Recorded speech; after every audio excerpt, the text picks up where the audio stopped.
executive officer for the week. Yes. But all the decisions of that officer have to be ratified at a special bi-weekly meeting. Yes, I see. By a simple majority in the case of purely internal affairs. Be quiet. But by a two-thirds majority in the case of Be more quiet. I order you to be quiet. Look, you stupid bastard, you've got no arms left. Yes, I have. Look.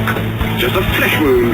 I don't believe I've seen such a display of courage, skill, nerve, grace, stupidity. I'll do you for that. Oh, what? Come here. What are you going to do, bleed on me? I'm invincible! You're a loony. The Black Knight always triumphs! Welcome all, and it is that time for Roundtables Live here at Revolution Radio, freedomslips.com. Be rolling on until 4 a.m. in the morning Eastern Time. New ideas, different hosts every night, different subjects every night. You never know what's going to happen right here at the Roundtables Live. King Arthur has nothing on us. We're going round and round.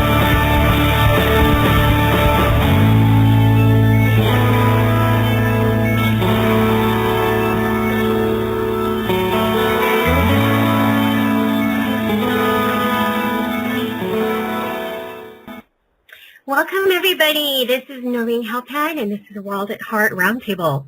And you're live with us on Revolution Radio, freedomslips.com on Studio A. And I am broadcasting live out of Southern California, which is on the western continental U.S. of A. And I am saying hello to those all around me, all over the world, which are listening in on different time zones. So anyway, hi, how are you guys doing? And you are listening to Revolution Radio again, and this is a roundtable.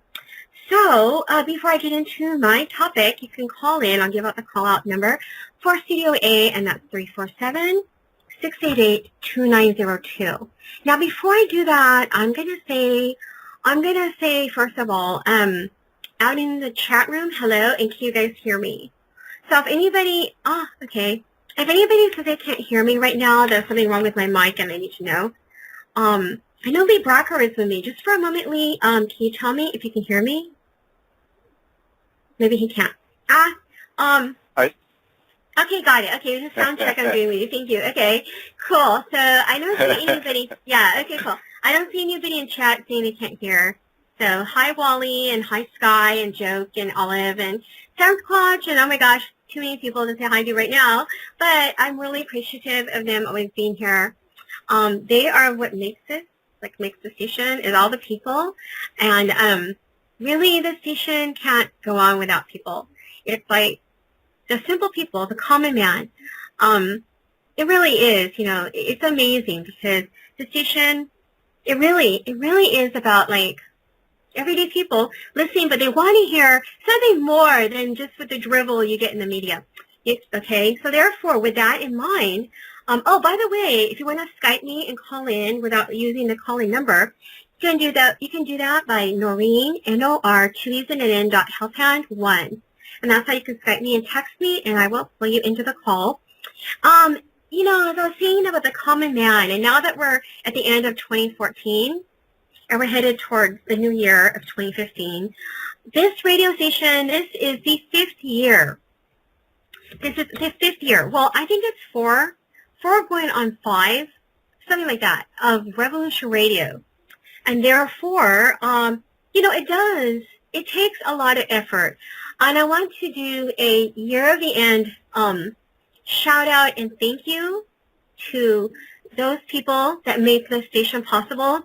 And that would be the station owner, first of all, Mike Ringley, because he was the one that had the incentive to create the station from humble beginnings back probably, 2010, 2011, something like that.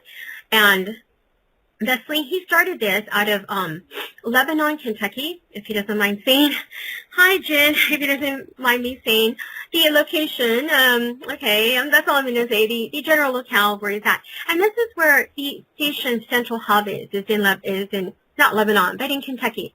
And therefore, Mike Ringley started the station, with very few people, and it just grew and grew to 80 hosts on both studios A and B. And therefore, here we are in the 4th, 5th year.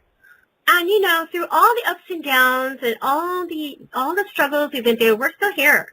And I want to say we would not be here in 2014 going into 2015 if it was not for you guys.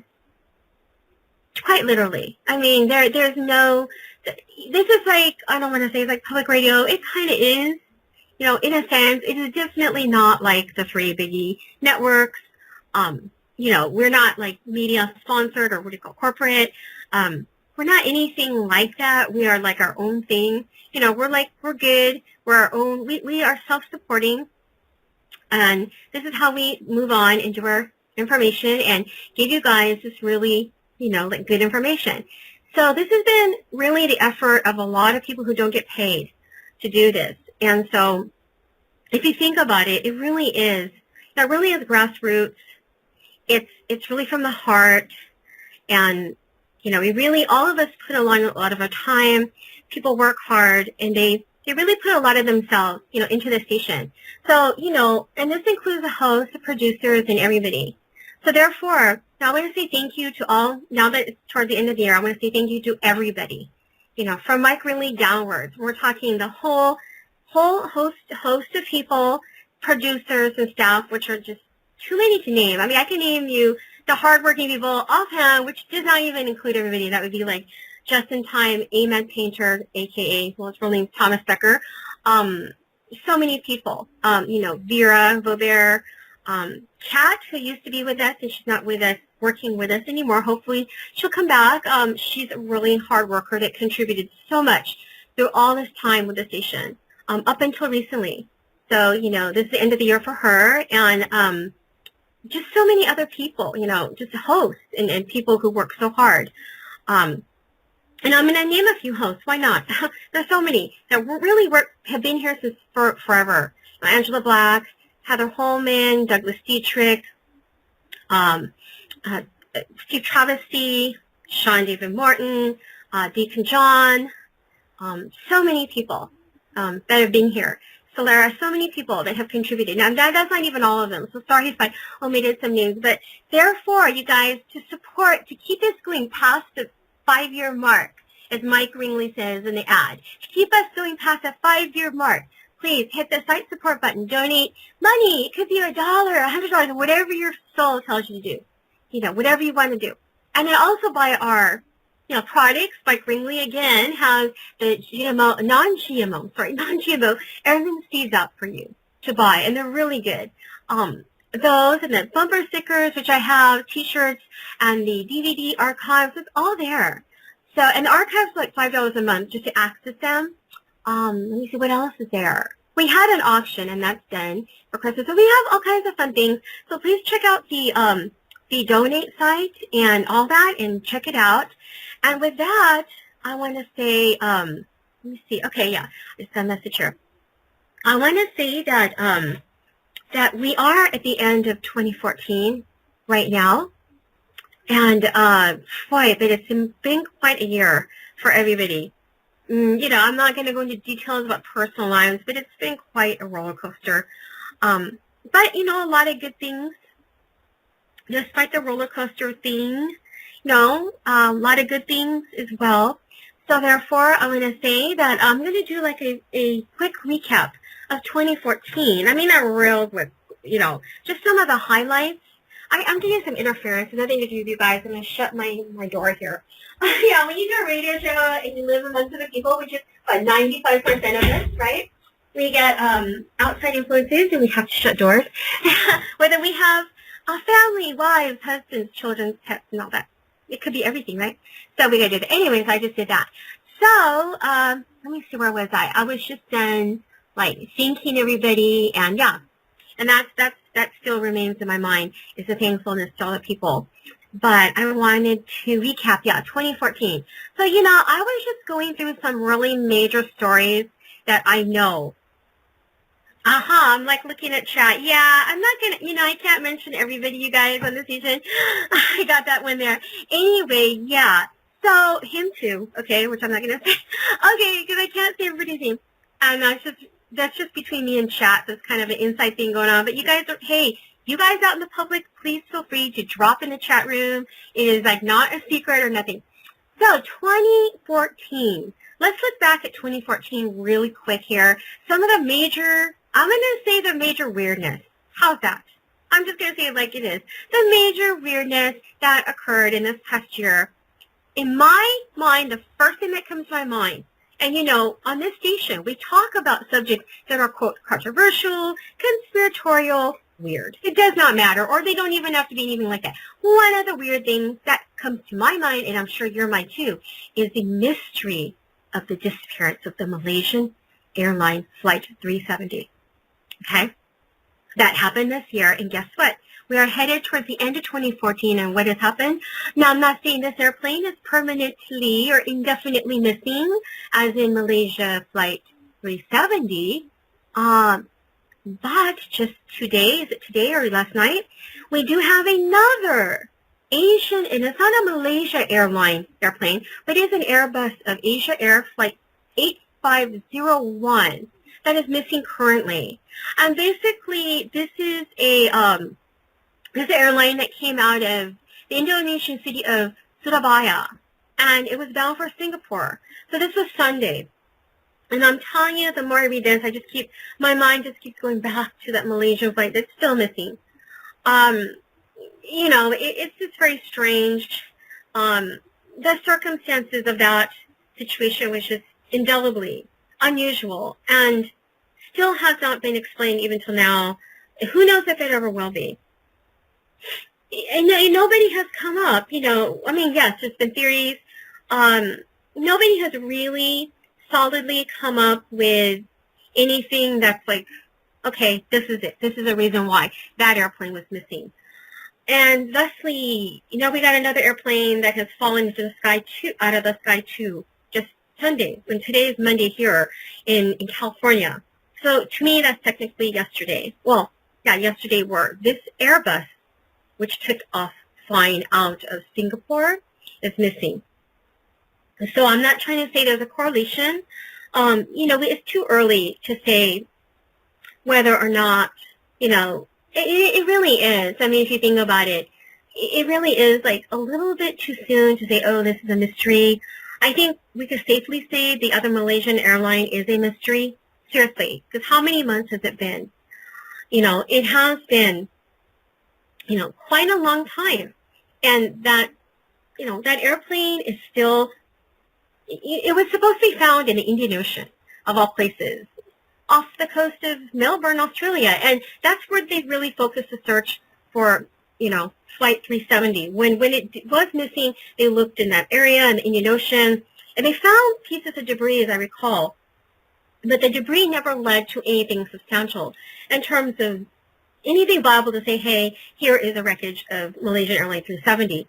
And they did this search, I remember, for quite a long time before they could come up with, oh, you know, hey, you know, this thing is just, you know, it cannot be found. And I think part of the problem, too, if you look at it just from that one viewpoint of where they focus search, it's very difficult to find an airplane in those kind of humongous waves of water in very deep ocean.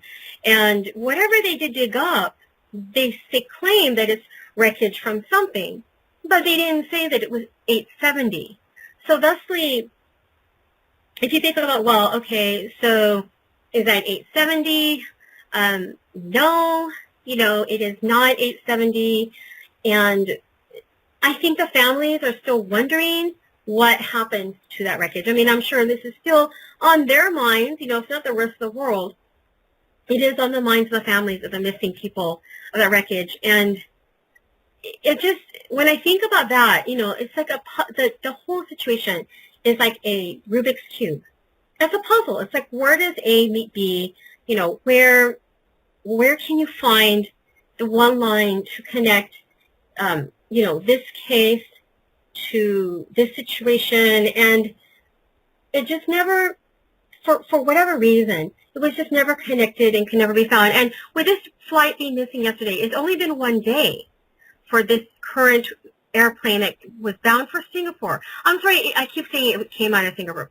It came out of Indonesia to fly to Singapore, which would be north from Indonesia. And this is where it has got lost in the Java Sea, which we have to recall. Java Sea is the ocean that is next to Indonesia. So this is not related to the Indian Ocean. where they found the wreckage of the other current missing Malaysian airline. So thusly, in my opinion, I'm just looking at chat here. Hey, Australian Paul, how you doing? To me, one of the most mysterious things is that getting back to Malaysian Air 870, a lot of the people on the station, by the way, when I just told you about the wreckage and the searching of that wreckage is more, that would have more to do with the media and what the media has to say, about this missing plane and what their interpretation, what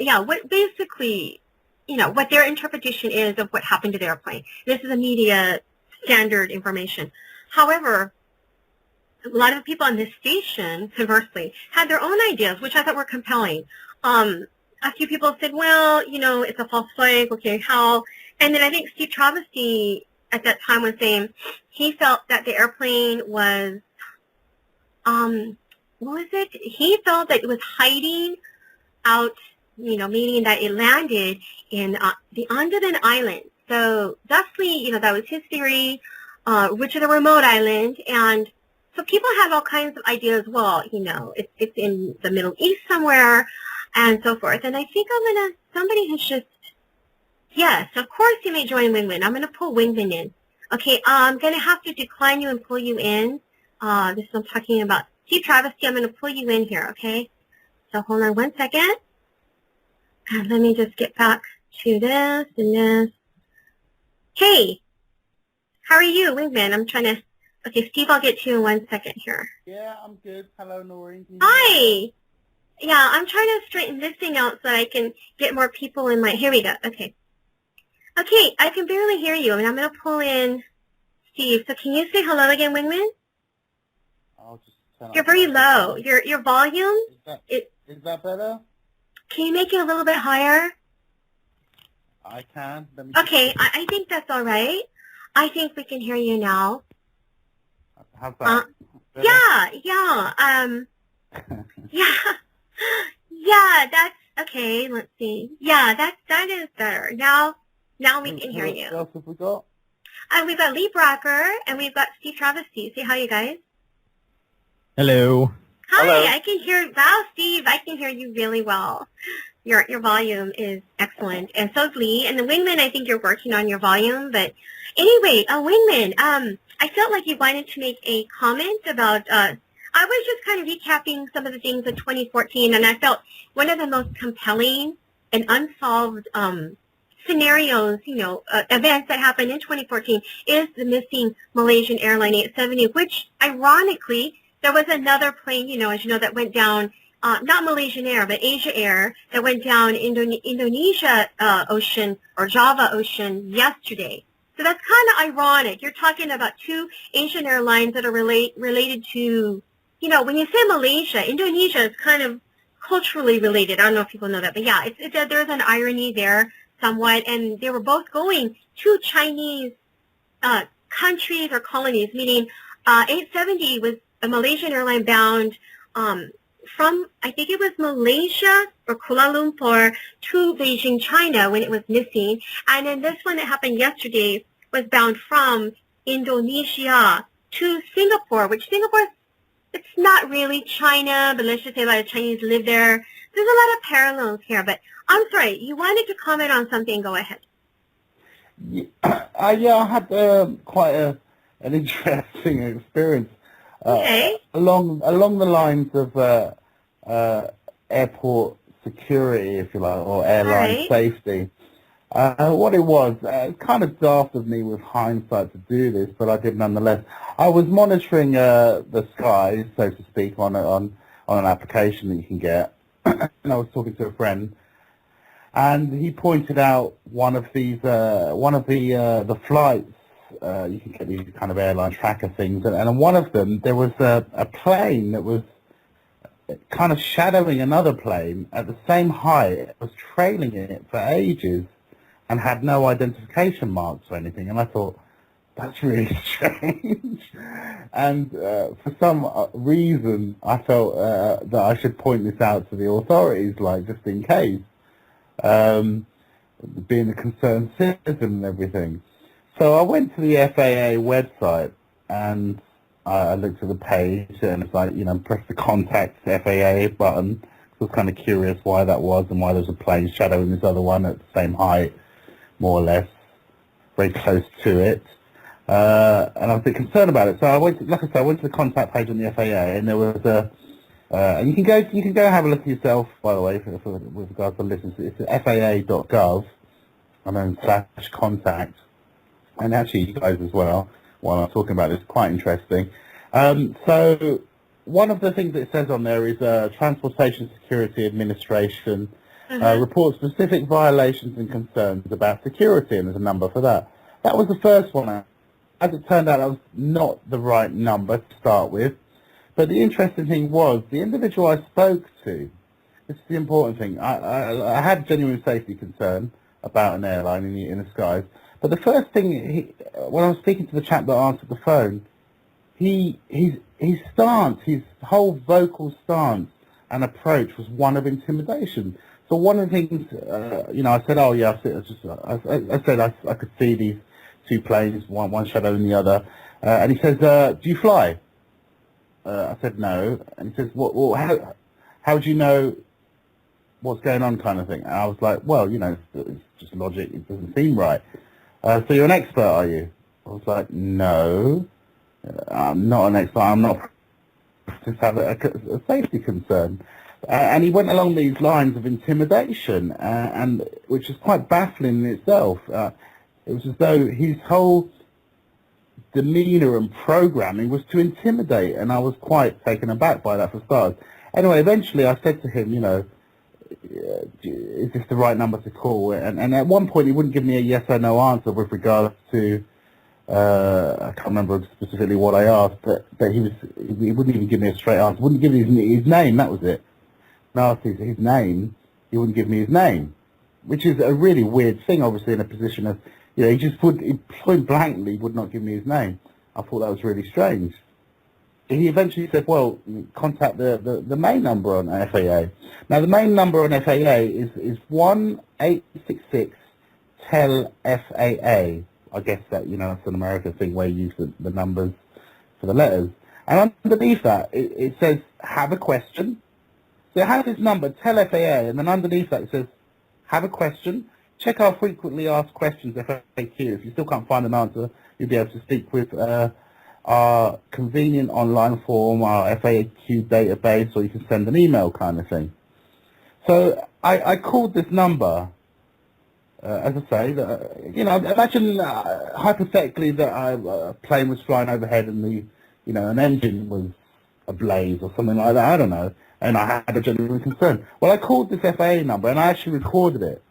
And I'd love to play it for you because it was quite an eye-opener in terms of it just sent me round recorded loop and ended in a, would you like to leave a recorded message, with no manning of that line whatsoever. If you have it and you could play it and it's short, go ahead. I'd like to, actually. I think I'll record it. I'd like to, because this gives you some idea that there seems to be no concern for airline safety with regard to someone wanting to call in that might have, obviously in my case I might have well have been wrong about what I was observing, but might have a genuine airline safety concern. And I think it's quite an item. So, if I may, I'll play it. Too. Let me just find it.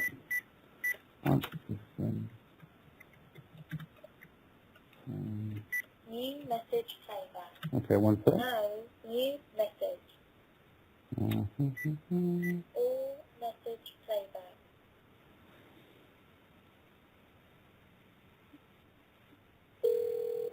Okay, this is it. For calling the Federal Aviation Administration's Public Information Line. You can also find information on our website at www.faa.gov. Please listen carefully. Our menu has changed. To report airport security issues such as passenger and baggage screening, and to obtain information regarding carry-on items and acceptable forms of ID, Press 1 to reach the Department of Homeland Security's Transportation Security Administration. To report aircraft noise, press 2. You can also visit our website to find out more about aircraft and airport noise issues at www.faa.gov/contact and select the link titled Aircraft Noise Issues. So bear in mind this is to To report report non-safety-related airline customer service issues or complaints, press 3. To reach the Department of Transportation's Aviation Consumer Protection Division. To report aviation safety concerns, reports of waste, fraud, and abuse, internal FAA rule or policy violations, or to contact the Whistleblowers Protection Program, press 4 to reach the FAA hotline. So I press 4. Welcome to the FAA hotline. Please listen carefully to the following options. To report low-flying aircraft, aircraft noise, or hazardous materials, press 1. To report an airline or airport security issue, press 2 to contact the Transportation Security Administration. To report airline service complaints such as mishandled baggage or flight delays, press 3 to reach the Department of Transportation Consumer Protection Division. To report an aviation safety concern or violation of Title 14 Code of Federal Regulations, press 4. Wow, that If you was are an helpful. employee of an air carrier contractor, or air carrier subcontractor wishing to report retaliation for previously reporting a safety concern, press 5 to contact the Whistleblower press 2 in Protection this case. Program. To report issues involving FAA management or its employees, press 6. Actually, To reach the public information line, press 0. Press 1 to obtain information on how to submit your issues electronically, or press 2 to... By this time, anything could be happening.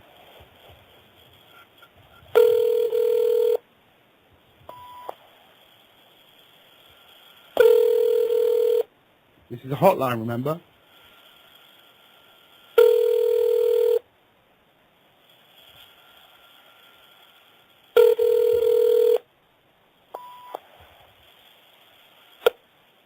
You have reached the FAA's hotline. Your call is very important to us. You may also submit your issues by email at 9-AWA-ADS-AAI-safetyhotline@faa.gov. That's 9-AWA-ADS-AAI-safetyhotline Hello, yes. Hurry up. @faa.gov. At the tone, please leave your message. Oh, please, At the tone, please record your message. When you are finished recording, hang up or press 1 for more options. Do you see what I mean? And it was just a bleep. It was unbelievable. I could not believe this so-called hotline led to a dead end of a recorded message and could have been seriously urgent. So I just wanted to share that with you. Takes too long. Crazy, huh? Yeah, so did you leave a message? I didn't bother in the end, but the fact that it's meant to be a hotline and the fact that something serious may have been happening that would have required a much swifter response, and the fact that no human actually answered it in the end on this so-called Exactly. hotline, I thought was disgusting. And this is the FAA, remember? You know, Yeah. I would have left specifically a message of that grievance. As soon as the beep was sounded, I would have been like, "Hey, listen, I had a very alarming testimony that I am bear witness to here, and I have been running through your machines on this hotline for 5 minutes, which in air travel events, that is an eternity, and hundreds of people could have died if it was something serious, Definitely. and I believed it was something serious. Now here's my issue, and you need to change that." And yeah, that's insane. That's ridiculous. Well, if they're going to even bother, no offense, to bother to hear any of our complaints or comments, right, Steve? I mean, if they're going to take us seriously, right, unless we say, we are going to put a bomb in your plane, and it's like, okay, we'll take that seriously. Otherwise, it's like, yeah, just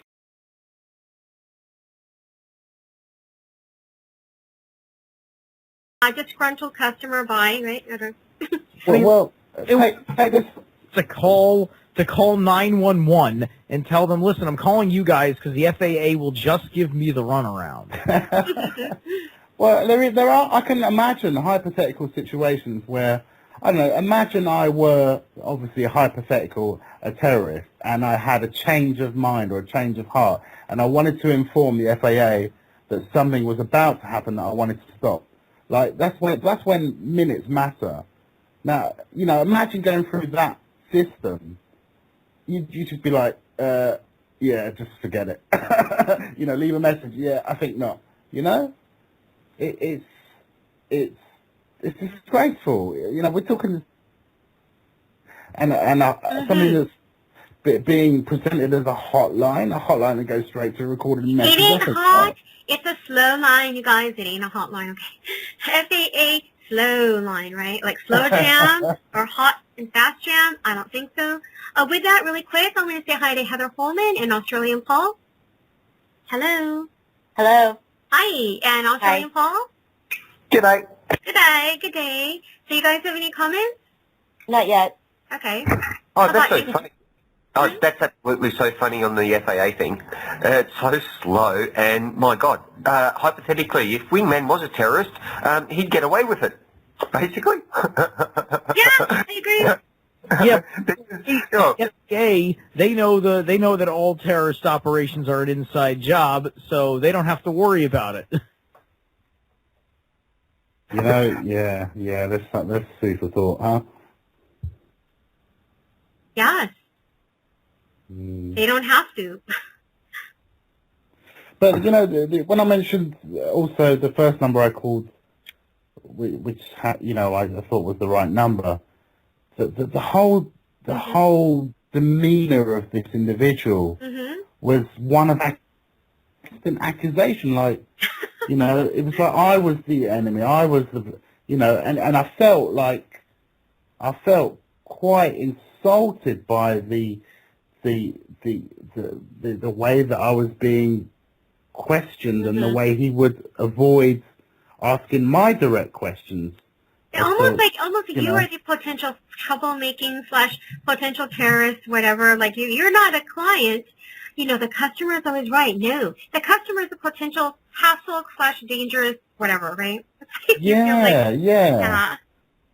And I've seen this pattern emerging more and more, not just in customer service, but with regards to people's interaction with so-called authority, whether it be in a local government capacity, whether it be in a police capacity, a politician type capacity, you know, or simply a customer service type capacity. It seems that there's a distancing between any kind of want or desire to deal with a situation that needs to be dealt with, as though, you know, they're trying to pass the buck or not deal with the situation, give you the runaround. It's become a bureaucracy as opposed to a.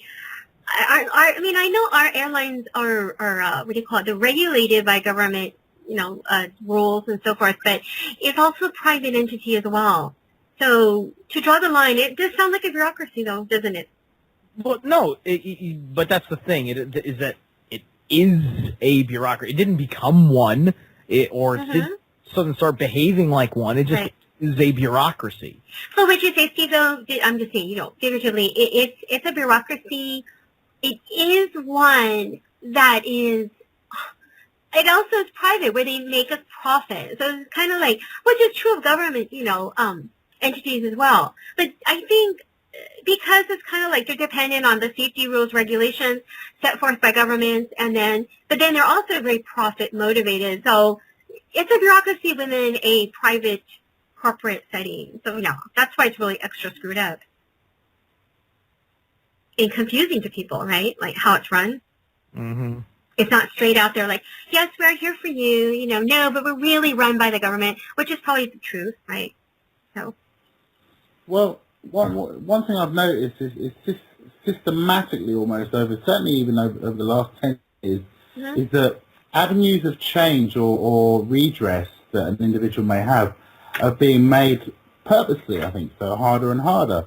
For example, with corporations now, it's hard to just simply speak to someone. I mean, if you put something on eBay and you might have a problem, you try finding eBay's number or trying to get through to a person, it's really hard.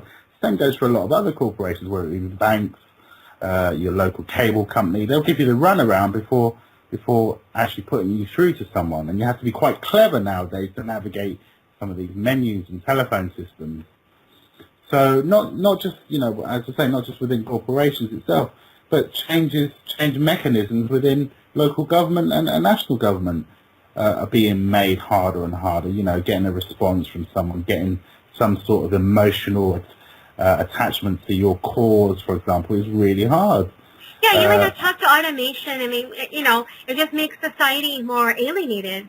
Mm-hmm. Yeah, it's because people, I think, by nature have to provide answers to, solutions or help with solutions, and I find more and more that that's falling on deaf ears. To be honest, that intelligence is falling on deaf ears as though nobody wants to know. But I'm not bothered, Mm-hmm. And I don't know what we do about that. I really don't know what we do with that. And another thing I've noticed is what I call them busybodies in local government. People that, one of the problems we've got in the UK is we've got road humps everywhere. Mm-hmm. We have speed bumps. Is that a problem in the States? We have some of those, yes. Yeah. We have them, yeah. And these are infuriating. They're propping up everywhere, and they make my life miserable when I'm driving anywhere. So I want to take a shortcut. It's the dumb. Mm-hmm. And this is just one classic example of I call them busybodies that have to be seen to be doing something in local government for the sake of doing something. You understand where I'm going with that? Yes. Mm-hmm. And I think it's as though an individual comes into the office, and obviously there are many, officers out there and what they deal with, whether it be, local amenities, trash collection, you name it. And they'll come into an office and it seems as though they have to make their mark on something. And often that making their mark often seems to impose upon the freedoms and hassling the lives of others for the sake of them exercising their position in office.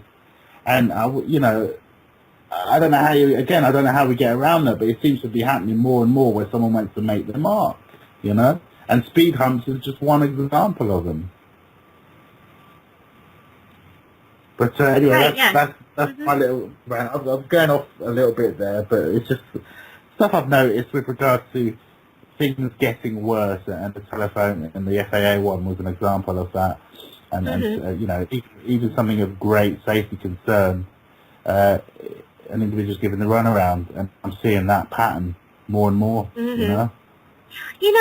Really quickly, I wanted to, when we were talking about the difference between, because like I said, looking back on 2014, and we've also had this string of police shooting situations that are racially, I'm not going to say racially motivated, that's the wrong term, I'm going to say racially involved. Incidences that has also happened recently at the end of 2014. So those are other incidences we can, discuss as well. But I wanted to ask, since I mentioned about the still missing Malaysian airplane 870, and then this recent one that just crashed yesterday, and this is all within 2014. I wanted to ask Steve Travesty a little bit about when you had that theory about that Malaysian airplane being in the Andaman Islands, and do you still hold to that theory, or have you thought of anything else? Oh, no, I don't hold to that theory anymore. Mm-hmm. All signs point to Diego Garcia. Diego Garcia, okay. Mm-hmm. Mm-hmm. So, wow, that's pretty, I'm not, saying it's true or isn't, but that's an interesting premise that you came about with. Yeah, very. So that, you guys, ironically, this is the end of 2014, and Malaysian Air has still not been, quote, located officially, that is officially, and then we have this other airline that has crashed too, and they're both Asian airline carriers. Also, as I said, we had the Ferguson incident, and then also the recent one, I'm thinking more police shootings, that'll be Ferguson, and then the New York City one. The Ferguson one, oh gosh, I don't want to rehash this one. It's been talked about so much. I just think, I wasn't there. I believe that, probably if it's not a setup, it's probably what it was, unfortunately, a mistaken situation that ended up tragically. So, okay, that's the way I'm just being very general. The one in New York City is a little bit more complicated. I think, though, however, that's also a misfortune. But I want to comment about this one in New York when there was another, two policemen just lost their lives recently in New York City. And I think Steve Travis, you might know a little bit more about it. I don't know. One of them was Hispanic. The other policeman was Asian American, I suppose. And they died. And they just had their funerals recently. And the commissioner, the police commissioner of New York City is Brackett. Oh, what's his name? He used to be here in L.A., so we had to suffer through that guy, okay? So, and then now he's Braden, I think. Yeah, so anyway, now he's commissioner of NYPD, so, and during the funeral of the two slain, the slain policemen, when the commissioner, Bratton, or his name, he stood up and talked, the mayor stood up and talked. I have to get my facts straight here.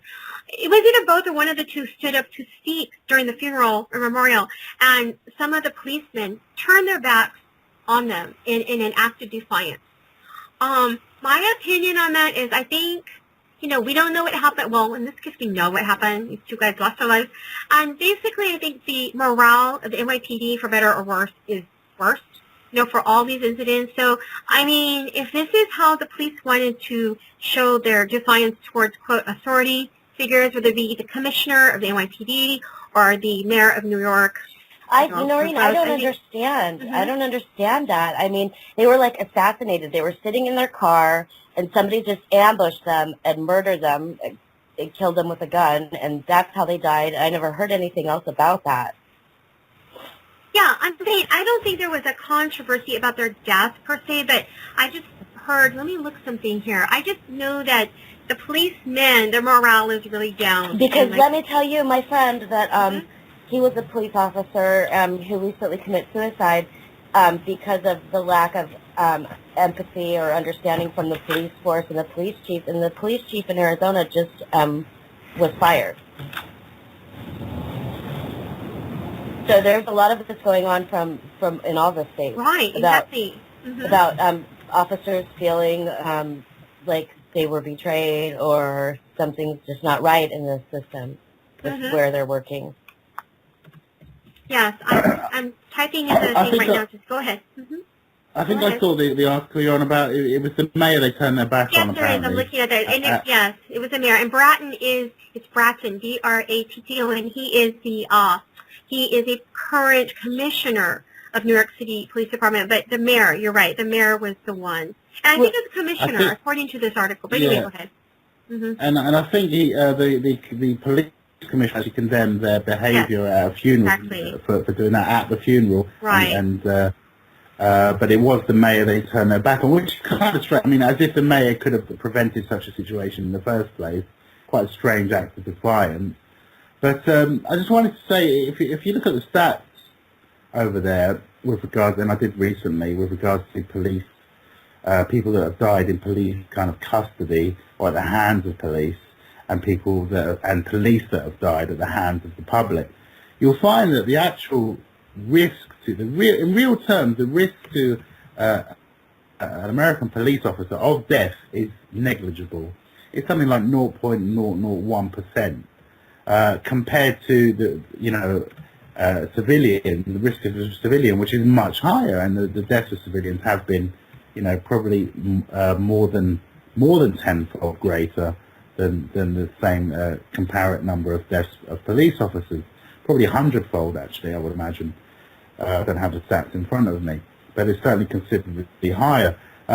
So this business of the police being more and more in fear of their lives, which is often their defence when they're charged with negligence by the parties that have been affected, and I don't think there actually has been a prosecution. I don't think a police officer has actually been convicted of murder, as far as I know. Certainly not in recent times, anyway. In the last 20 or so years, I'm not sure if any further before that, but certainly there hasn't been a conviction at all with regard to negligence at the hands of police or death at the hands of police officers due to negligence. So this business of the police officers being more and more in fear of their lives is unfounded, for starters. And they have other weaponry. They have tasers, they have gas, tear gas, they have other ways. They have training. They have martial arts training as well. So there are other means at their hand, but they're not using them. And they're claiming this, and they're getting away with saying I was in fear of my life because he pointed at me, kind of thing, which is literally, fear. Fear is a projection into the future. So you can't look at past data and then tell somebody they couldn't be scared. The data says they shouldn't be scared. That's a psychological thing about what's going to happen, the unknown, the yet to be, and their fear, I would suggest, is actually guilt.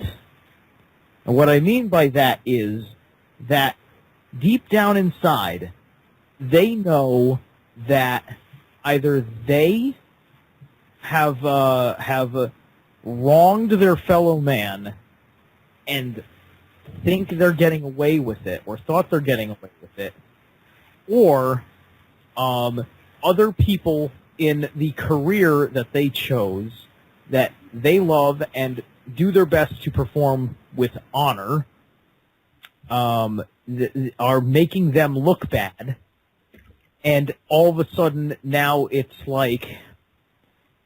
as if it's racism, but it's not by the color of your skin, but by the color of your uniform. If you wear a blue uniform and with a gun badge, I hate you. And at the next moment I'm gonna kill you.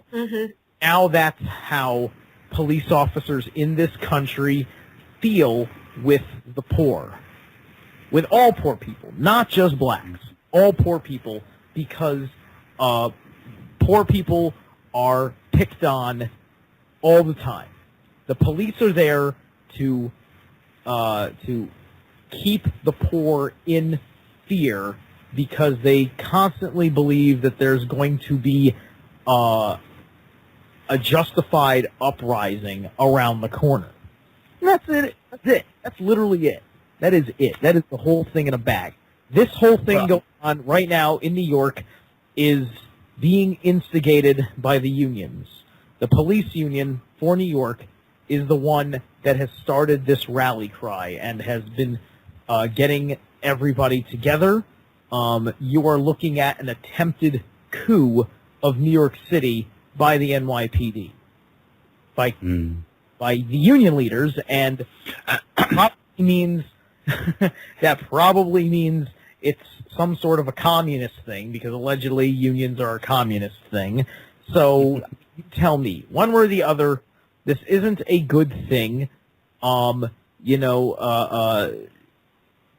de Blasio is there for a reason, and if the cops are doing anything in reality with honor, that they need, because they have a legitimate grievance, they're cops.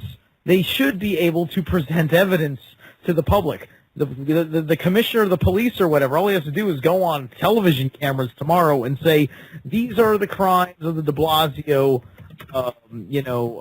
office or whatever, and have it done with. The only reason why that wouldn't happen is because, well, let's face it, the cops aren't in control of the head of New York's district attorney, and they can't prosecute crap without the DA. So they probably don't like de Blasio because they probably don't like the DA and the policy, the new level of policy that has been set for the NYPD. And keep this in mind, whatever happens in New York eventually happens to the rest of the country, or at least they try to. New York is the cornerstone of all kinds of policy for the country. They start it, they experiment with it in New York, because if you can make it work in a place as wild in spirit as New York, you can make it work anywhere. There's a song about that, isn't there? But you can New York, you can make it work anywhere. Yeah. I have to, what do you call it?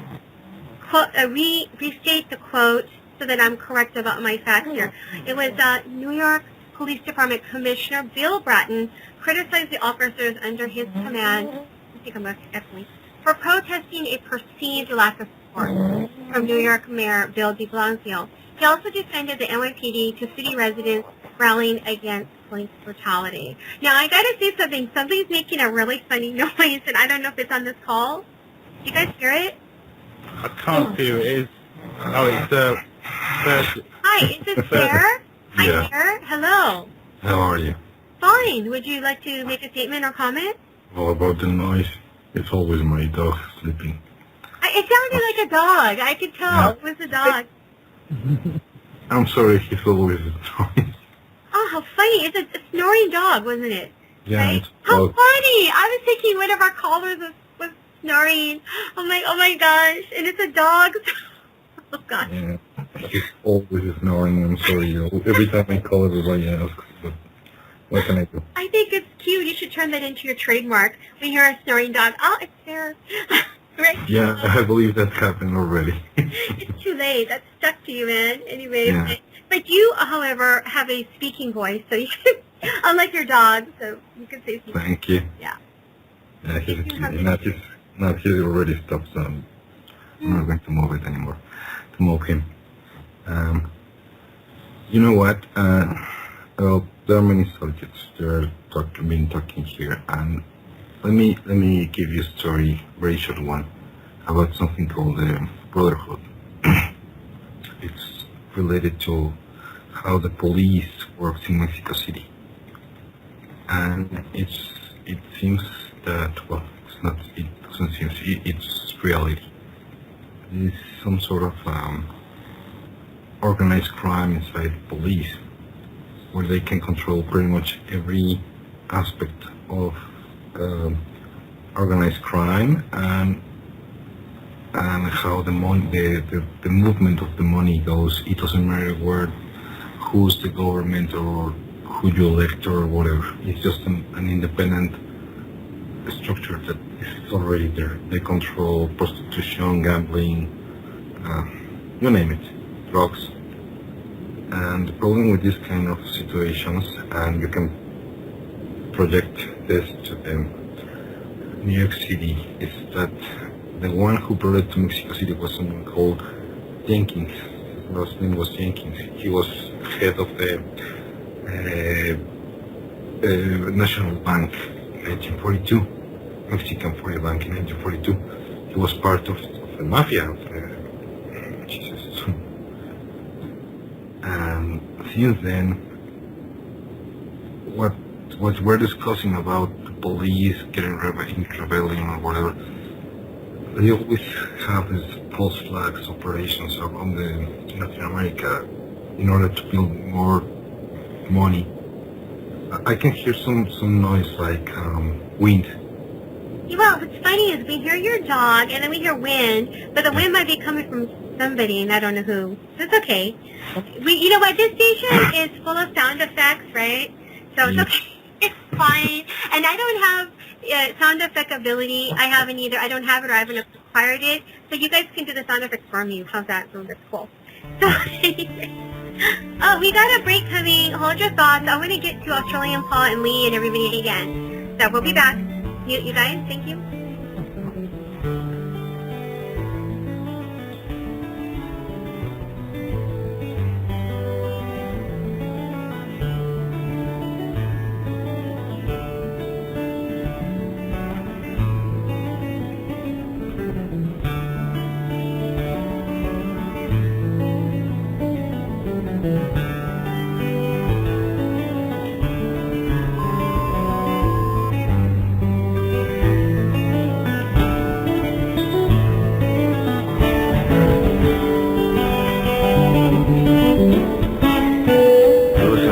Radio at freedomslips.com, and we'll be right back after this message.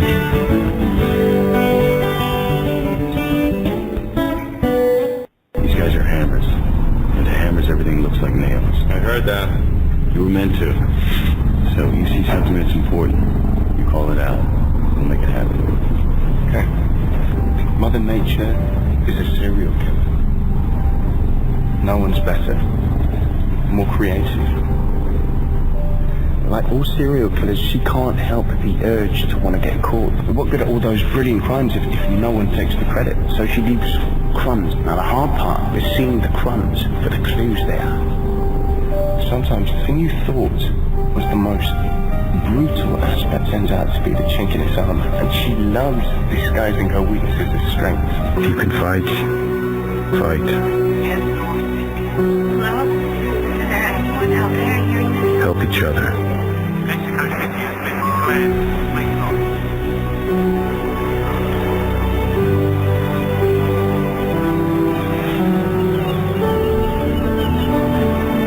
Be prepared for anything.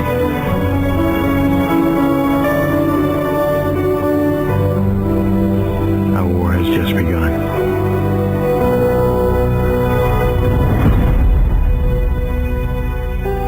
We are the hammers, and we are the nails.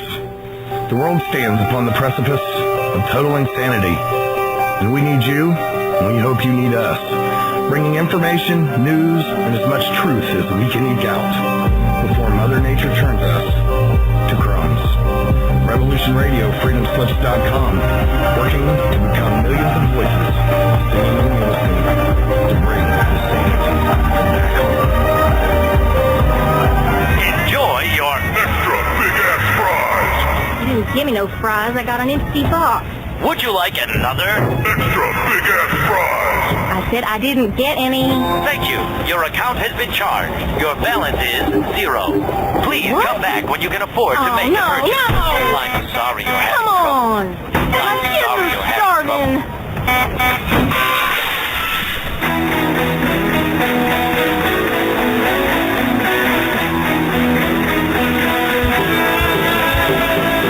Thank you for tuning in to Revolution Radio. Here at Revolution Radio, we believe in freedom of ideas, freedom of speech, but above all, we believe in freedom of existence and self-reliance. This station is 100% listener-supported, and as a fundraising promotion, I have a kick-ass free gift for a $100 donation. 35,000 seeds. 25 years in the freezer. Long-term storable, 54 different varieties.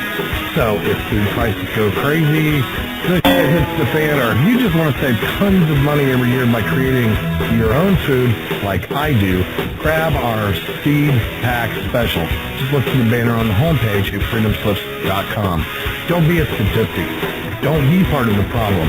Be part of the solution. We need, as humans, to start taking care of ourselves and not depending on the megacorps to provide unhealthy, nasty food. Included in this package is also a DVD with 900 survival and off-grid living documents and the offline home canning how to do everything website all on the DVD. So when you're growing all that food, you know how to can it, store it, preserve it, etc. with all these documents. So thank you for tuning in to Revolution Radio at freedomslips.com. I hope that you will pick up this package and start learning to be free. Revolution Radio, freedomslips.com, where information never sleeps and freedom is one seed that needs to be planted.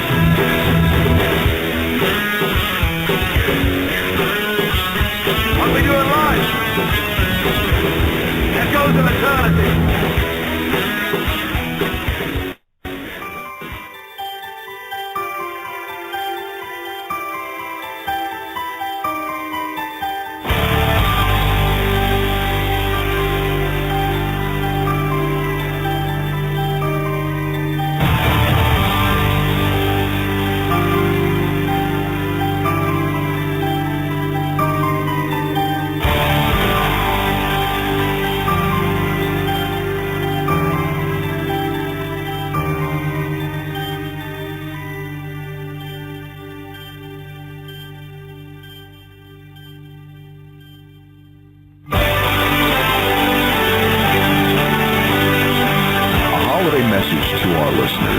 Revolution Radio is you. Thanks to your continuous support and participation, Revolution Radio will embark on its 5th year! Bigger and better than ever. You, the listeners, have made Revolution Radio what it is. The #1 commercial-free talk radio station on the web with nearly 24 hours of live programming, delivering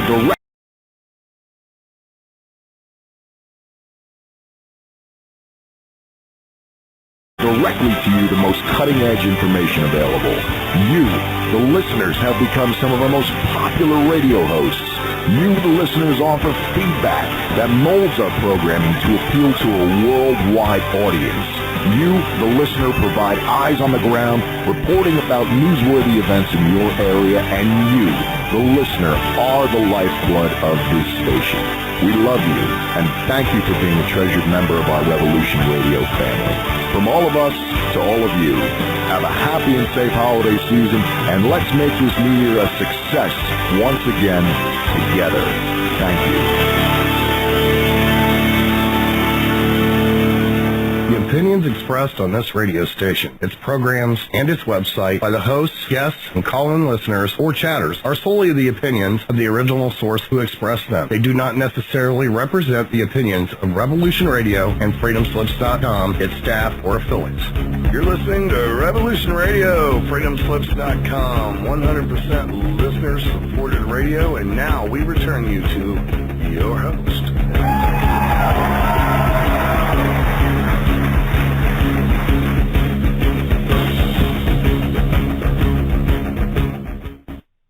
Welcome back to Wild at Heart. I hope I'm not echoing. Anyway, and yeah, Steve Travesty, he will be lurking around and backing around. And we have with us Lee Bracker, Wingman, Australian Paul, Heather, and Fair. I said that really quickly. Anyway, was anybody about to say a comment about anything? And I was going to kind of continue our transition, but anything that we're left hanging before the break? Guess not? Gosh, I hear nothing. Yeah, well, okay. I was the one leaving the phone call, and the point is that sometimes we have to understand that they from these unions or this kind of underground unions, what we have to. I mean, don't get me wrong. Sometimes we can find the finest of our society in police, but sometimes we don't. Right. You know, you guys, my take on all this is that, just like you just said, Fair, there is the best and the worst and the best in all ranks, including the police. One of the things I truly dislike about this current situation with American Police Department versus the, quote, race card players, which is really what's going on in some respects, is that what they're doing is they're taking incidents that may or may not even be racial, okay, honestly, and putting a racial context into them, projecting that within them, which may not even be the case. You know, unless you're absolutely sure. You know, don't forget, we live in a world now where there's danger no matter who you are. I don't care. Like Steve Travis was saying, this has maybe to do with a war against the poor, which is very, very possible. You know, and that's totally within the realm of reality. But it's also, like I said, and I'm not talking so much about that aspect as I'm talking about the media here. I mean, the problem that we have is not so much whether it's the police against people or this or that. Yes, that is a reality, and the police have good and bad people, but there is a war between the police departments of this country and the media. This is really where one of the big problems we have in this country. I don't know so much about other cultures or countries, okay, but as far as this country, and maybe Australian Paul, you live in a, a Western country, you know, so you may be able to comment similarly, I don't know. But here in America, you guys, and Wingman's from the UK, we have a war between the media and the, quote, establishment. And I'm not pro-establishment. Please don't misunderstand me, people. But what I'm saying is the police, for better or worse, exist, okay? And I do mean literally for better or worse. However, that being said, because you have both good and elements, again, in the police department, that doesn't give the right of the media hounds and these race card players, because these race card players don't even represent. I'm going to use the black community, you guys. There are black people who do not like Jesse Jackson, Al Sharpton, and all of them, okay? They don't like them. They even make jokes about them in movies like Barbershop and stuff like that. So this is not like all black people believe in the same thing. They don't. They do not, all right? And I'm sorry, I'm not black. I'm not speaking for blacks. But truthfully, I know this is not a universal thing with all blacks. Black people are individuals. So thusly, what's going on is you have black people as a community here with a variety of experiences and opinions, and the media and I'm going to say Illuminati. I hate the I word about music because they kind of control the media, whatever. They're just trying to play this card by using the puppets like Jackson and Sharpton and going, incite the people to get mad. Whatever they believe in is whatever. It don't matter because we got to be who we are. You know, we got to make it. We got to make ourselves known out there and make our money or make our power known. This is kind of what's going on. You know, to some varying degree, it's kind of what's going on in this country. But anyway, okay, I said my opinion. You guys go for it. So if you have any here from Australia, Paul, or wherever, you know, you haven't said much. If you want to speak on behalf of Australia, you can. If you don't have to. But what do you think? Well, it's actually similar, but not so extreme, because we actually get a lot of American docos and stuff like that, so, you know, so it's quite amusing, and it's quite funny that we're almost turning into America these days. Our schools are becoming more like Americans and this and that, which I don't really see that's good. You know, and they're cramming everyone together and closer these days, so it's quite amusing, but our police officers still do have restraint, but, you know, they're always a lovely bunch of groups and, you know, but it's not that bad. Like with the Sydney siege, it could have been much, much worse, but, you know, the police officers had all restraint until the shooting started, and then they rushed it, and that was it. So, but other than that, there wasn't much they could do because they were willing to stay out there for at least 3 days, you know, which was quite amusing. But getting back to your New York officers and that, they actually said they were going to come down to see Sydney officers and see how they actually done it and the reasons why. So just a little insight there. I think they're here now at the moment, a few of the NYPD in Sydney, not in Melbourne, but in Sydney, I'm pretty sure. So, yeah, other than that, have you heard about that one? I was on mute. No, I didn't hear that. Can you kind of reiterate that story a little bit, just briefly, the Sydney story? Okay, the Sydney siege that happened that one, yes. Mm-hmm, right. Yeah. And then the New York City police officers, the commissioner or whatnot, he said he was sending some people down to Sydney to actually study off our police officers and see what they could actually learn from that siege. So. Right, yeah, no, that's a good education. That is the best way they come. I see what you're talking about, in an exchange, so to speak. Right. Yeah, you know, a lot of events happened in 2014, besides these ones I mentioned, which are the missing airplanes, the police incidences, also, obviously, 2014. And I think I'm focusing here on, let me see, well, you're right, Australian Paul, I'm glad you brought up the Sydney siege, because that happened in your country, and that was also in 2014. Well, let's not forget that. And so, it's a matter of fact. Go ahead. Mm-hmm. Steve's gone now, isn't he? Yeah. Is he still with us? Or is he's kind of in and out. He's listening, but go ahead. Okay. One of the things from what Steve was saying, he reminded me of what's been happening. Is a term that I've heard thrown around a few times, but not as often as it could be, and that is criminalization of the poor. And it seems that the poor are being targeted and the poor are being criminalized systematically in the Western world. It's happening over here as much as it's happening over there.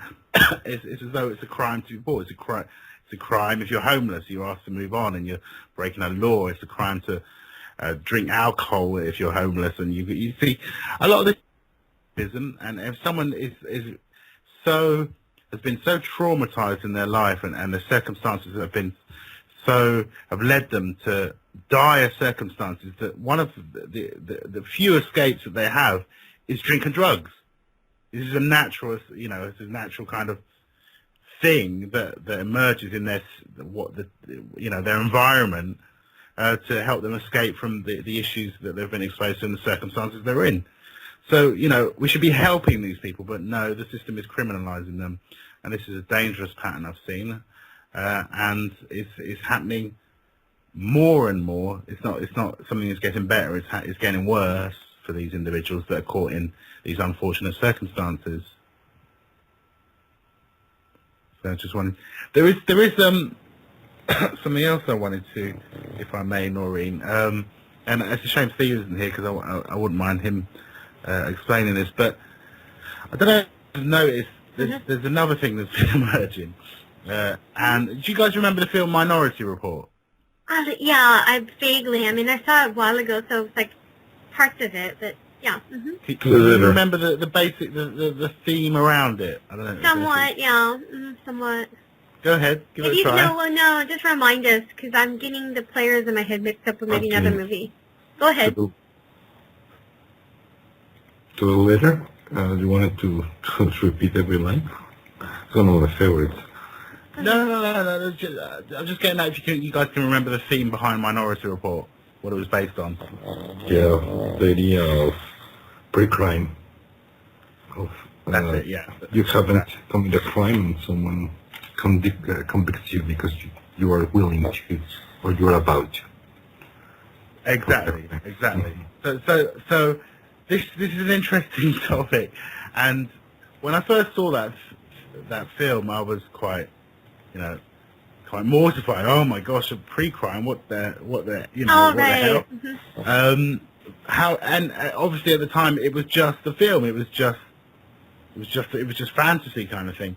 But at the back of my mind, there was this penny dropped, and I thought, I just had this suspicion that this thing called pre-crime or thought crime might become somehow prevalent in our society. And it was a long time ago, this film. And I want to play a clip, if I may. It's just a few minutes long. If it's interesting, go for it, yeah.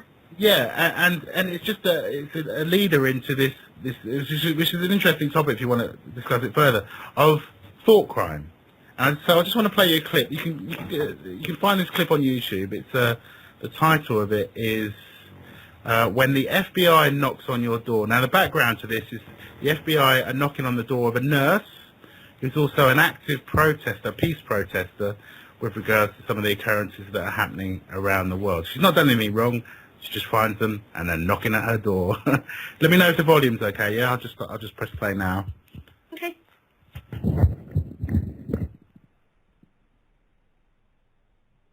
And here you are. This young lady here too is knocking on my door. She's with the FBI to question me about a protest. Okay, so go ahead and start questioning me. Yes, ma'am. Is Thank something you. we consider, or you just want to do it? Yeah, let's do it out here. Okay. Basically, we have nothing about protests. The call-in was more concerned about what may happen from the protest. So what may happen from the protest? That's You what tell we're me. here to ask you. We want, all we're going to make Oh, sure really? is everyone is safe and no Okay. one gets hurt. We That's don't all want we're anyone hurt. We want everyone safe. Yes, ma'am. What a noble cause. Okay, so go ahead and ask away. Are there any plans on any type of activity that would hurt anyone, cause any pain to anyone, or destroy any property? You gotta be kidding me. Destroy property? Like, what kind of property? Any property. Private property, government property, anything. Okay, so you're saying that you think me, a mother of 5 kids, 5 wonderful kids, a registered nurse here in Austin, is going to go destroy property and have her life endangered. This is incredible. We don't think that at all. We're here to ask you about that. Okay, all right. So you're asking me if I'm going to destroy property? No. I'm asking you if you know of anything that would destroy property. If I know of okay, so I'm going to tell you if I know about anybody who's going to destroy property. Really? I'm really confused on this part. Okay. If you just answer the questions, it'll be fine. Yeah, You okay. know And what this if I place can answer. what if I plead the right to remain silent about what happened to me? That's fine. Nothing. You'll just leave. Yes, ma'am. Okay, but I'm still curious. Go ahead and ask away. Well, I've asked the question. Do you know of any plans to destroy any property? I'm going to plead silence on that. Next question. Okay. That's it. I mean, we just want to make sure everybody stays safe. Stay safe. Okay, great. Great. Do you know of any concerns that you would have concerning us being here? Yes, I'm very concerned that I get a knock on my door from the FBI. Very concerned about it, and I think a lot of people will want to hear about this. Do you have any questions for us? Well, who's your next person that you're going to stop to here in Austin or in Texas? I can't tell you that. You can't tell me that. If you want our card, I love your card. okay. Okay. I'm confused on why you won't answer the questions concerning. You guys have a right to remain silent. You do, and that's fine. Right. But I don't understand all this part of it. You don't understand this part. Well, I think the American people need to know that when they participate in a protest against something legitimate that they feel they can protest against, that they may get a knock on their door from the FBI. So this is something that we all need to know. Nothing to do with protest. Okay, and I suppose what you're saying to me hasn't been altered by the fact that I have a video camera of this. No, I told you that when you answered the door earlier. Excellent. That had nothing to do with the protest. Very good. I said you have the right to a protest. Okay. But you don't have the right to destroy property. You don't have the right to hurt people. Okay, so I really think, and I'm sure a lot of people would think that this woman here would go around destroying property and hurting people in a protest. It's also just knowing information about if anything like that would happen, not necessarily that you would do it, it's if you had information of that happening. Because what our job is to try to prevent acts of violence before they occur. All right, so there you have the FBI admitting on camera that they're there to prevent acts of violence before they occur. That's a thought crime. What do you guys think?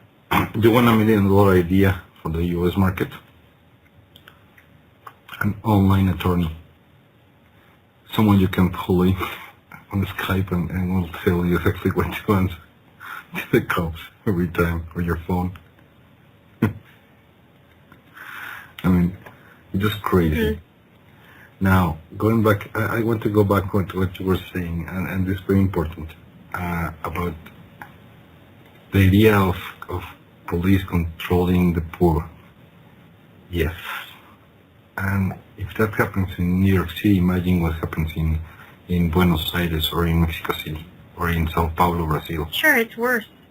Yes. Jesus Christ, you have no idea. No, it's complete control. Yes, I agree. Jesus. Complete. Mm-hmm. It's just complete. So what Stephen was saying is complete. I mean, I wish we could have the same problems you guys have. Right, because here we have, as bad as we have a discourse, you're right, whereas in those Latin American countries, the discourse is missing. Yes, correct. There's lack of discourse about the subject matter because the masses are so oppressed that they don't have a voice. They go kill. Just kill them, just whip them out. And, yes. To control the media. Yeah, there's no justice, there's no trial. Yeah, as a matter of fact, this past year, 2014, there was the killings, the murders of the Mexican students. But however, sir, I have to say, in this incident, I was happy to see the community rise up and protest against this mayor when she said kill them. You know, I have to give the people credit for saying this, we've had it, this is enough, and they stood and protested against the incident. You know, I don't know what the outcome was, but I'm saying I'm happy to have seen that happen, that they did that. I can tell you something. We got on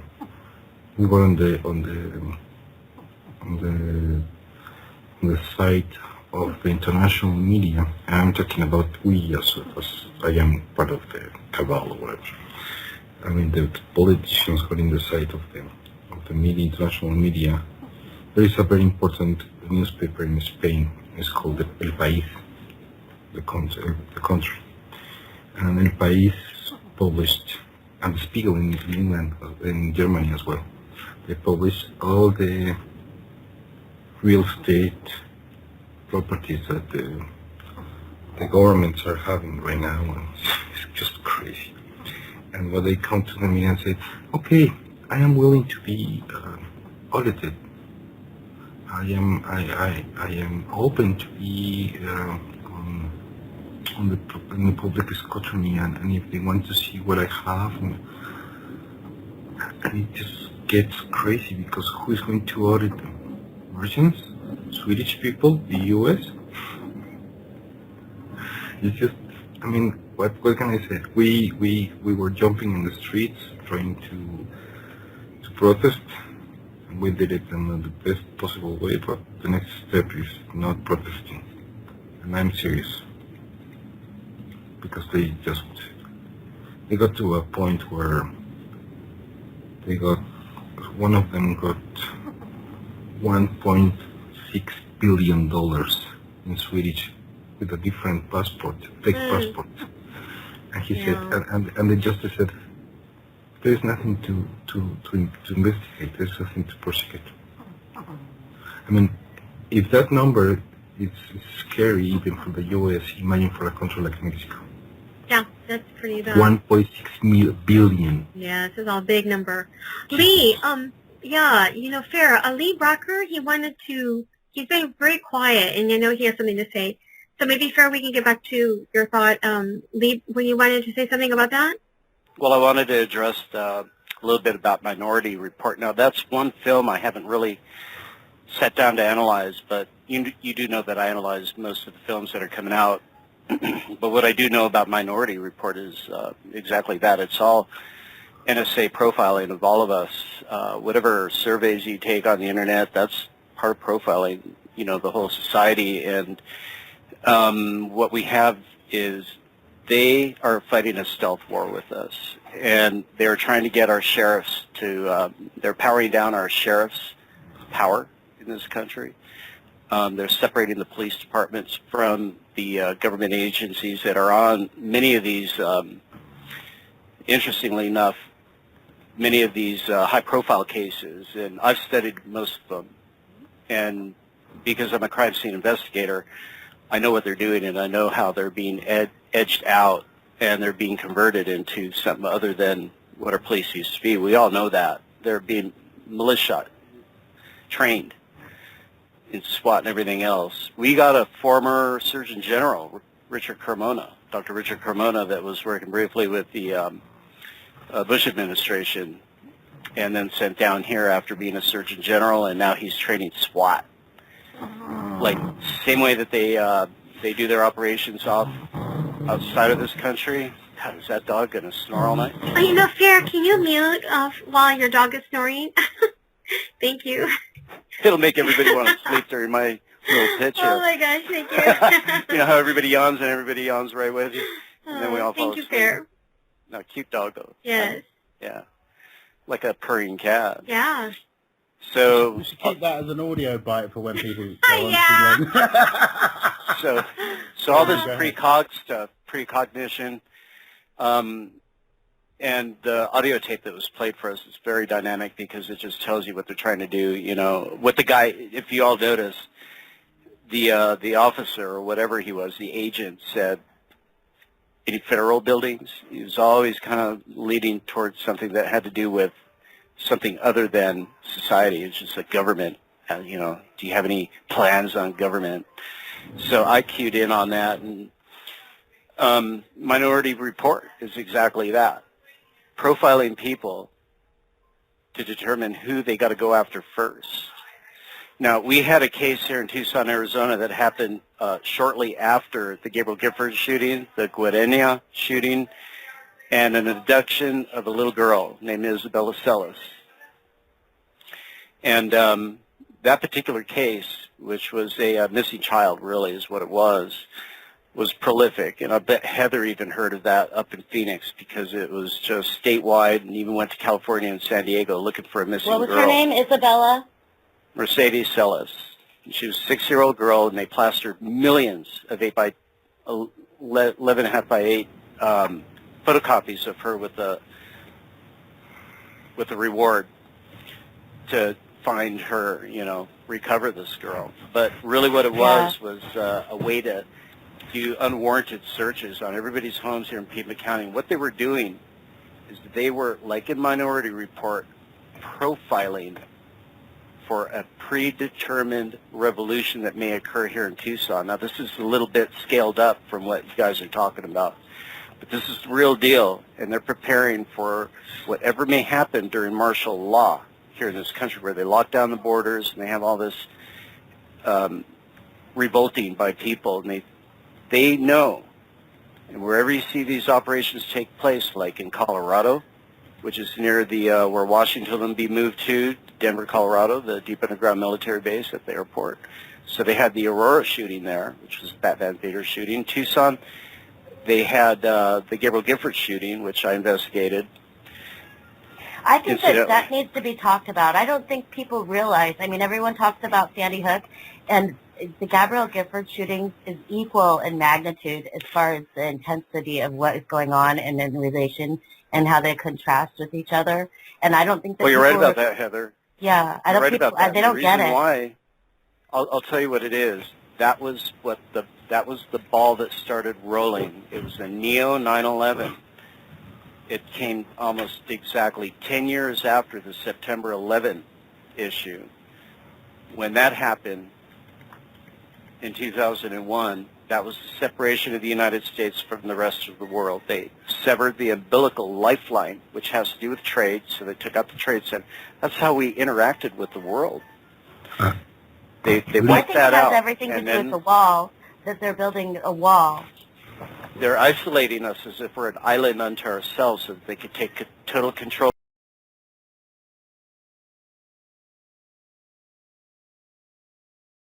of the country. But then 10 years later, when they started these high-profile international cases, and then it became just national for a long time, Gabriel Giffords shooting, it comes after the Columbine shooting and other school shootings, but this is where they began the protocol by which they were going to start shutting down our right to bear arms because they cannot pass those bills through Congress. Oh, yeah, it was the SB 1070 bill, but then the people don't realize the date,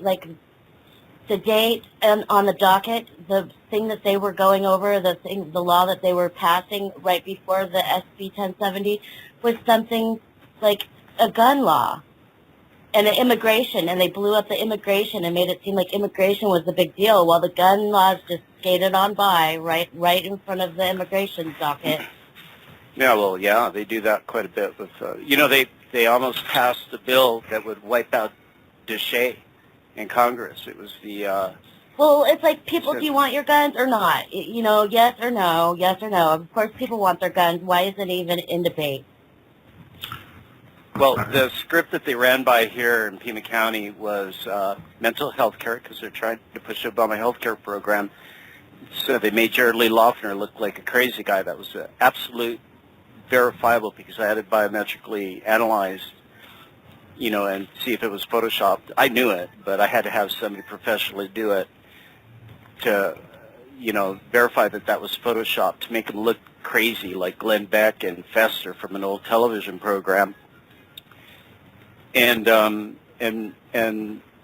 fact whether that he's crazy or not, what happened that day was not a false flag.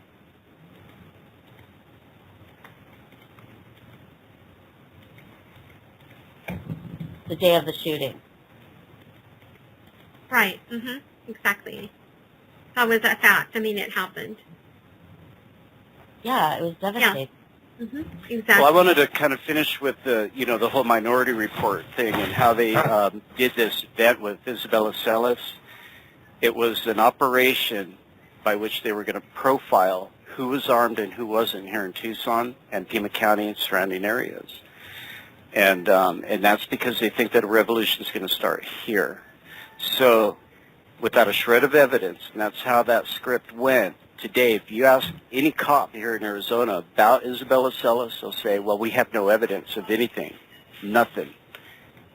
But when they walked into people's homes, because everybody was afraid that they were going to be considered the perpetrator if they didn't allow them in, that's how they did their unwarranted searches, what they asked them was exactly what that FBI agent was asking in that audio was, how many guns do you own if you own them? What are their serial numbers? Where do you store them? Do you have storage facilities? Where do you keep them?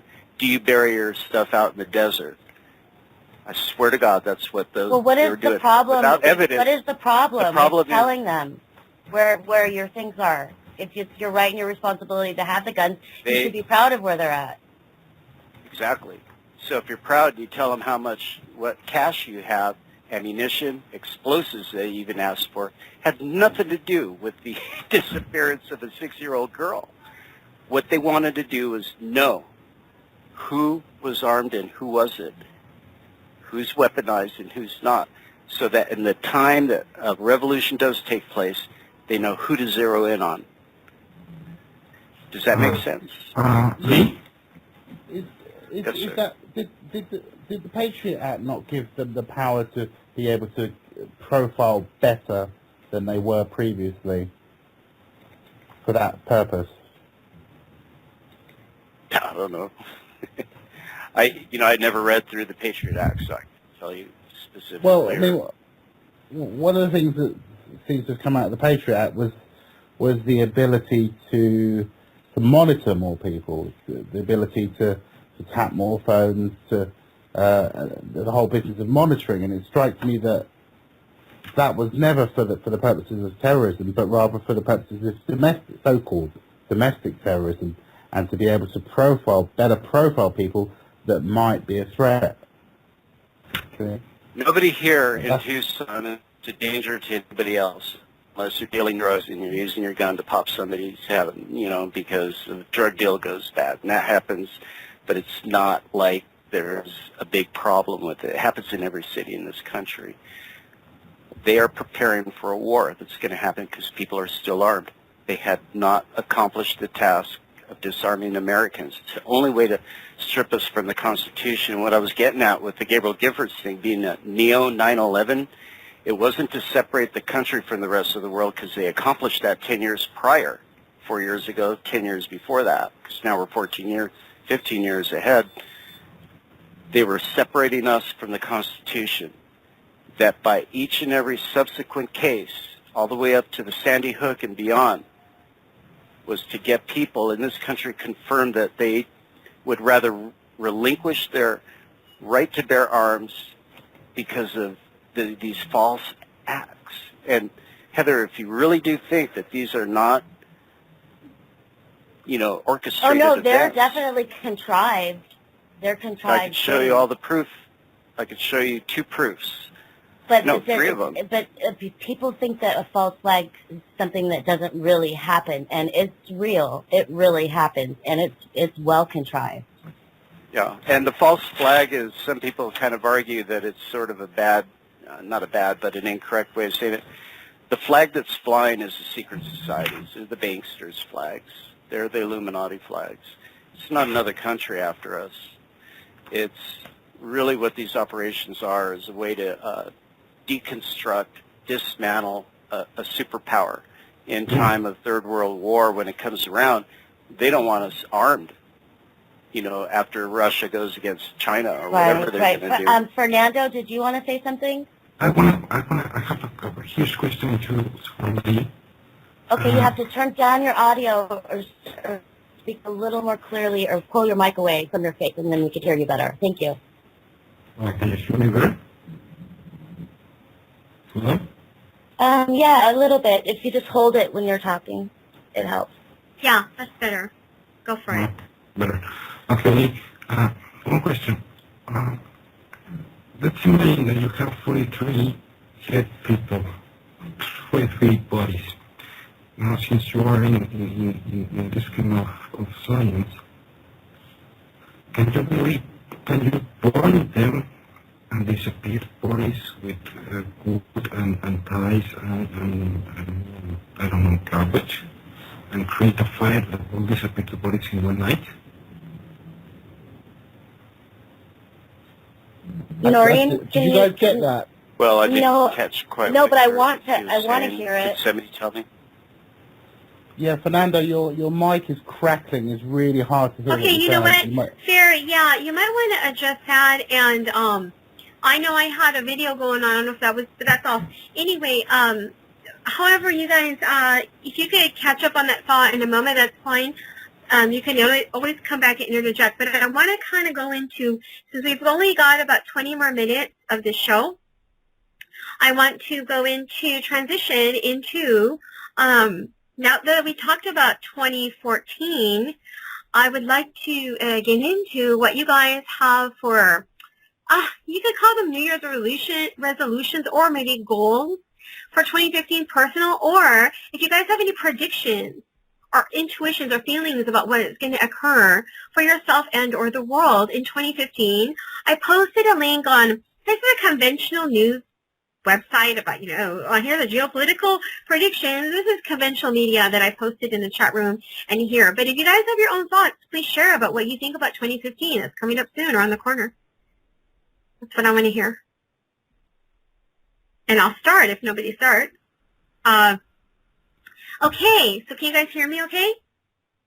Hello? Yep. Okay. Let me see. I don't have any exact predictions, except that I do think that we are still on the same, what is that? What is the word? The same rule, the same rhythm that we started back in 2012 with the Mayan wavelength. Yeah, with the Mayan calendar, the end of that back in 2012. I do believe that that was kind of a, I'm not going to say it's a big turning point, but it was another watershed notation to kind of turn this corner where we are now. If you don't mind me backtracking, I would say for myself, and I'm sure for many people here in the listenership, in this station we talk quite a bit about, conspiracies, alternative information, and so forth, metaphysical subjects. I would say for myself, my, quote, awareness level, I guess people use different terms for this, but, growth, or however you want to say, began maybe really about a decade ago. Yeah, I would say that, because that's when I started to really feel that things, were not what I thought in the world. And it was disturbing to me, really, to be honest. And I'm sure for a lot of people, it was a big shock to see that, maybe the world is not what we think, and it's, it's weird, okay, whatever. So the world is weird. And so about maybe a decade ago, I started feeling that, very strongly, and that's when this new awareness came, and then all the information just started pulling in to my world, and then all these, we have 9/11 that happened, and, it's interesting, we're going from 2014 to 2015, and in the last decade, or more, when 9/11, we had major events go on since then, geopolitically, metaphysically, in the ufology world, and everything. And even when I mentioned the missing Malaysian airplane, that is still the biggest, weirdest situation ever, even till now. And so many more that I can't even name that we talk about all the time on the station that are not coming to me at the moment, but they're just out there that we have discussed. So, given on that kind of rule, now I'm talking about this wavelength, this momentum, what do you guys see for 2015? Do you want to go? Sure, go for it. Yeah, okay. I predict, if you want to call it that somewhere in the United States in the first half of the year there will be martial law implemented in some town or some city. I just get that feeling. Also, I think that water is going to become more and more in the headlines. And there is this, I did see something interesting the other day about water actually, but I won't go into that. But yeah, so water more in the headlines. Thought crimes, like I was talking about earlier, probably more and more prevalent. The subjugation of those that are posing a threat to the powers that be will be harder for them. If you don't mind me interjecting, Edward Snowden, you just reminded me, yeah. But that's about as much as I can come up with at the moment, really. Anybody else here? I mentioned when Wingman What was the question? Oh, just what do you feel about what might happen in 2015? And you guys, you could talk about, it doesn't have to be world events, it could be your personal prediction. What prediction? Yeah, or even if you have goals yourself, or you talk about the world, anything, predictions is fine. I'm saying there's going to be a lot more phenomenon in the sky, a lot of sky phenomenons, rainbows, upside down rainbows, inside out rainbows, night and day, cats and dogs, raining frogs. Oh, I think, lots of I sky think phenomenon. Heather's absolutely correct on that, I think, because what they're going to do is they're going to start grooming people more and more into the belief that a projected alien invasion up in outer space is going to happen. Oh, that and the weather. So we're going to, and we're going to see more of that, and we're going to see it in film, television. So it's not going to be so much the tsunamis and the other things that they've been doing for the past couple of years. It's going to be more. Now, Lucasfilm sold out to Disney. Remember that last year? Yeah. Now, they're slated to come out with the last movie that they're going to make, I think, is going to be 2018. And what that means is that nothing really bad may happen, because if something bad really does happen, who's going to be going to watch these movies, right? Nothing bad is going to happen. But during that time, 2015, so we got 3 years, whole year of 2015, whole year of 2016, 2017, so 3 years, they're going to do more and more alien-type grooming without disclosing it. So we're going to see a whole heck of a lot of that. People are going to start believing that it's okay. You know this new movie that came out? What is it? They take a trip out to another galaxy to find a place, a new habitat for human beings. Well, yeah, it's on the tip of, I know which one you mean. Okay. Well, prior to that, they had articles about proposed places where we could go way out somewhere, you know. Yeah, I think that a lot of people are going to go into the ocean under the sea. Remember, like, those places, Noreen, that we were checking out last year? Yeah. Yeah, that's a possibility. That it really is. A Thunderbird in chat said something about the real reason or the truth of Sandy Hook might come up this following year. That'd be interesting. Yeah, no, you're talking about... I thought that it already did. No, I feel that that's still up in air, right? The I saw something that had photographs, and it was proof that it said sign in here with some of the background signs saying that it was all a staged event. They had refreshments. I'll find that for you, Thunderbird. I'll find what I was thinking of, and maybe it had to have been Sandy Hook. I've got another one I forgot to mention. Go ahead. I think we're going to hear the term suitcase nuke more and more next year. Ooh, that's pretty heavy duty. I mean, unless you're talking about finding them and displacing them, or if you're talking about them going off, it's quite a big deal, but no. I don't know, but I think that term is going to be used, whether it be used as a false flag or for heightening a reason for something else, you know, as a modus operandi to do something else or initiate something else, or, you know, start a war even, maybe. I don't know, but I think we'll hear that term. When I meant to say displace, I meant diffuse. I said the wrong term. Australian Paul, do you have any thoughts or predictions about 2015? Not really. Sorry. That's okay. That's fine. And Fair, do you have any predictions or thoughts about 2015? As predictions, no. Yeah, I wish, well, I have wishes. Right.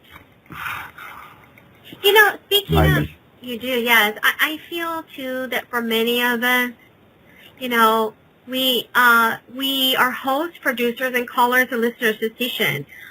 And I feel that, that's pretty intense here. I know I have other thoughts, you guys, but I feel kind of that one of the important things is that, yeah, you know, Revolution Radio still continue on, and we're able to still disseminate this kind of dialogue and information to the audience. Because I just heard, this just came to my mind, and I'm sure some of you have heard this too, that there is possibility, and maybe it was Lee that brought this up. Yeah, Lee, you brought it up, and someone else also did too. I don't know if this was on a talk show or something I heard. The bringing down of the grid and or the internet the downgrading of the level of quality of internet access, if that happens, and I'm not necessarily saying that it'll happen in 2015, but let's say that in the start of 2015 and afterwards, you have this danger of the inability for the common masses to access the internet effectively, like we're kind of used to doing now. We take it for granted. We go online, whether it's on our phone, our tablet, our laptop. We go on this website, we go on Skype and do all this that we're doing. And what if we have less of a capability of doing it? Then we are really, that's when you could say the government is like a complete dictatorship over us. And I'm hoping that doesn't happen. But, this is another scenario. It's kind of ironic that it's the end of the year and I'm talking about Revolution Radio because this is an internet radio. It's not terrestrial radio. So thusly, we are nonprofit, not corporate funded, and we do depend on the efficacy of internet broadcast, and so to speak, interaction. So with that, I think that opens up quite a big area of concern or intrigue. What do you guys think of that? Go for it. Well, I'll tell you what I think, if anybody minds. Sure. With regard to the internet and the suspected clipping at the Achilles tendon of that, in which the power elites have the control over it, and then we get like a downgrade of it. If there is a prediction for 2015, it would probably come just shortly after that in 2016. Well, when is the next presidential elections? Whenever it is. Maybe it is 2016, I think. November of 2016? Probably. Whenever it is, I can't even keep my dates straight, but I would suspect that 6 months before the elections actually take place, they may try to do this because they don't want us to be putting out any information that would get out to the mainstream media. Like, remember when Alex Jones, for example, came out with the Obama deception? Well, he purposely kept that away from the public domain until it was ready, because it had to have all the whistles and bells. He held on to it for a whole year. And I could put out the same kind of documentary within a month. And he, spending God knows how much money on it. But it was too late in the game, and the guy got elected, and now we've had him for 7 years. What a shame that was. But it could have been prevented had it been done earlier. But, see, they know that we're getting smart. That if I were to come out with a similar documentary, get it out there for whoever's going to go in next, whether it's Hillary, and not many people are really kind of looking at Sarah Palin, but she's a sleeping giant out there. Just like nobody knew who our current president was. I'm not saying the word. I don't want us to get shut down on Skype. But the thing is, if I get something out there and it's prolific and it gets viral, well, they don't want that. So it's just an example of what they want, whoever it is, that they're earmarked. They got earmarked into the next presidential, seat. Yeah, they want to shut right. down their internet. I think that's what they may do. If not, well, then I'm wrong. But no, the internet. You're completely right for no internet. What they're going to do right now, after the Sony scandal last week, if they are going to bring up the SOPA, the regulation of the internet. So if you write about, I don't know, soccer or football or the Patriots, they're going to say, okay, no problem. But if you start writing about what the truth about some of the candidates or something like that, they are going to apply some of the rules of the SOPA to you, only to you, including blogs, including radio, broadcasting, including YouTube video. It's not going to be equal. One thing they understood, it was like they cannot do it to all of them because they protest. They have to do only to the people that actually cares. You see what I mean? Right. Yeah. To address that directly. They don't care if you if you post something about Lady Gaga, who cares? Yeah, really. So they don't care. And they're going to let you, and then if you go viral, the better. But if you are going to produce a movie and put it on YouTube and set up something that actually disrupts the idea of their continuity, they are going to apply their rules. Because that's why they created those rules. Correct, yeah. The rules are created to control. Exactly. So in lieu of, the control of the internet, I feel that if they do this is going to be a shock to the public. It's going to be a shock to those of us, many of us, who are so used to access at our fingertips of free information, so to speak. Go ahead. Can I just come in there with regards to the if or when? It's not a question of that over here. It's happening already in the UK. I went to a friend's house the other day, and I went to search a few sites. I was trying to find an old series of a comedy series that you wouldn't be able to buy even if you wanted, kind of thing. Anyway, so I went to a few sites that I was aware of, a torrent site and another site. They were all blocked by his internet provider. Yeah, the same in Spain, or in Europe is full all over. We still have some freedom here, and what we have to realize is that the same way that when someone cracks the Xbox or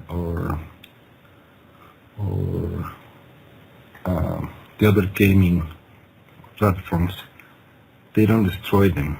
They just create an alternative. I mean, you have another one you can use. That's the positive side of it.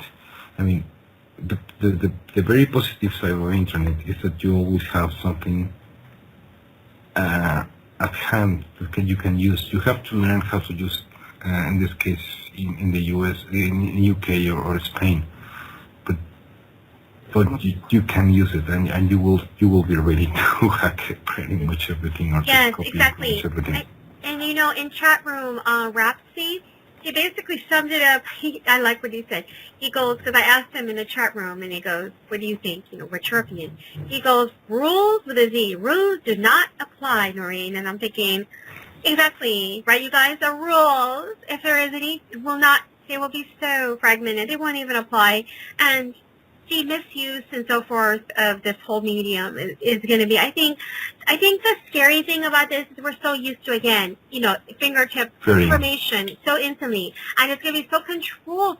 The possibility of the control over it is possible, is something that could happen. So if we think of it from that point, we almost have to think of it as like, okay, we're used to it, and then now, all of a sudden, people are going to be like, why can't I access when I'm used to accessing? Why am I being blocked from it? Why can't I have it? And I think this is really going to be, it could be like a tipping point for the modern world, right? Because we're so used to it, and it's, how is this going to interplay with how we, you check into a motel or a hotel and, oh, okay, sir, would you like a double bonus room and this and this? What other amenities do you like? I'll put it in the computer here, boom, boom, boom. But yet, at the same time, the concierge, who is supposed to help you with other things, besides just checking into a room, they have so many other things that are wonderful that they can help you with, but they can't do it because simply for the fact that they can't access a website that they're used to doing to help you. And I was in Venezuela last year.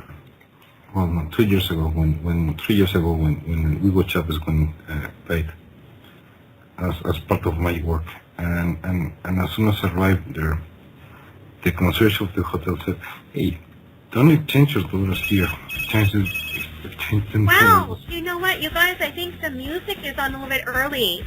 So if you can still hear us, this was Wild at Heart Roundtable. I'm going to thank Lee, I'm going to thank Wingman, Australian Paul, Steve Travis, Heather Holman, and Fair. And thank you guys so much for coming on to Wild at Heart. It's going to be the end of 2014, so Happy New Year. Happy upcoming New Year's for 2015. And stay tuned next for another roundtable. I think it's Steve Travesty, by the way, who's hosting it. I'm not sure, but we are coming to the end here. Another one's coming up.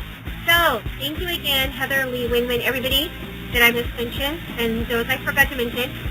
And this was Wild at Heart And you're staying tuned to Revolution Radio, freedomslips.com. Stay tuned and see you next week. Have a great year. Bye, everybody. Thank you for listening to Revolution Radio.